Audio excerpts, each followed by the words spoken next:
SHIP students got great news last week as the announcement of spectators being allowed at sporting events was released. Despite fans being back, there are some restrictions that come along with it. One of the biggest being that no general public or visiting fans will be allowed into games, although SHIP is working to get a limited number of family members in for each SU athlete. Basic social distancing and mask policies will be in place as well. Fans will also not be permitted to interact with any player, coach, or official during each game. If you can't make it out to the game, every event is live streamed on SHIP Sports Info website at shipraiders.com. The Shippensburg women's softball team will have to patiently wait a couple more days before their home opener. The Raiders were set to play the Bloomsburg Huskies this past weekend, March 5th, in a doubleheader competition. However, the poor weather and field conditions forced the games to be rescheduled. SHIP's home doubleheader games were moved to later this week as the Raiders will host Bloomsburg this Wednesday, March 10th at 1 p.m. at Robb Field. Looking ahead, Shippensburg will take on the Huskies in an away doubleheader March 16th at 2 p.m. at Bloomsburg. You can visit shipraiders.com for links to live streamed events and the latest schedule updates for all Raider teams. On Saturday, Shippensburg baseball played a doubleheader against Seton Hill. Game 1 would not get off to a good start as the Raiders would let up 5 runs in the second inning. Seton Hill would extend the lead in the 5th with a solo home run and an RBI single. Shippensburg would try to make a comeback in the 7th by scoring 3 runs, but it would not be enough as they would drop Game 1 by a score of 7-3. In Game 2, Seton Hill would score off of home run from Seton Hill's Tommy Pellis. The Raiders would not be able to respond and they would lose the second game 1-0. The Raiders' next game will be home against East Stroudsburg on Friday. First pitch is at noon. On Saturday, the men's and women's cross-country teams competed in the Shippensburg Invitational. SUTV's Jack Ainsley has more. On Saturday, the men's and women's cross-country teams competed in the Shippensburg Invitational.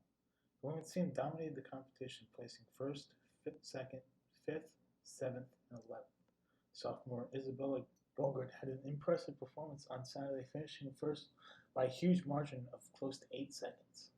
Slightly behind her was Shippensburg junior Kira Gerber, who finished in 2nd in her season debut. Here's a look at the final results from the women's race. Overall, the Raiders scored 26 points and would end up winning the event. On to the men's race. The men's race would come down to the final hill as Shippensburg sophomore Chase McNair battled East Casey Ellis. McNair would turn on the Jets in the final stretch to win the event for the Raiders. Shippensburg sophomore Drew Daly rounded out the top 3 as the Raiders would go to win the event and end up scoring 17 points. Here's the final look at the race times for the men's event. Shippensburg would occupy 5 out of the top 10 spots and go on to score 17 points. For SUTV Sports, I'm Jack Ainsley. The next event for the cross-country teams is the PSAC Championships on March 20th. Although the Philadelphia Eagles may be done playing, there's plenty to be excited about here at SHIP for the team next season. The Philadelphia Eagles have hired Shanice Jackson, a former SHIP women's basketball player, now athletic trainer, to be on their sidelines.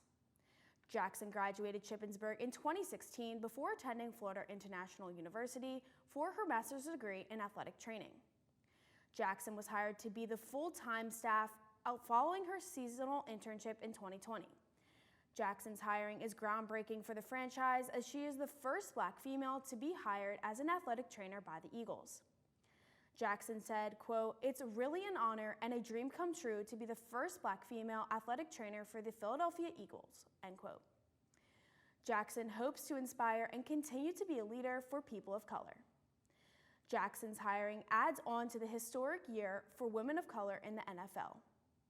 Earlier in the season, the Washington football team hired Jennifer King as the first Black woman to be a full-time coach in the NFL. Jackson especially wanted to thank her former professors, saying, quote, "All of the professors I've had have pushed me to accomplish the goals I've set, and I'm forever thankful for that," end quote. We here at SUTV wish Jackson the best of luck with the Eagles. That's all for sports this week. I'm Mackenzie Mitchell. Be sure to tune in Wednesday for world news and entertainment here on SUTV.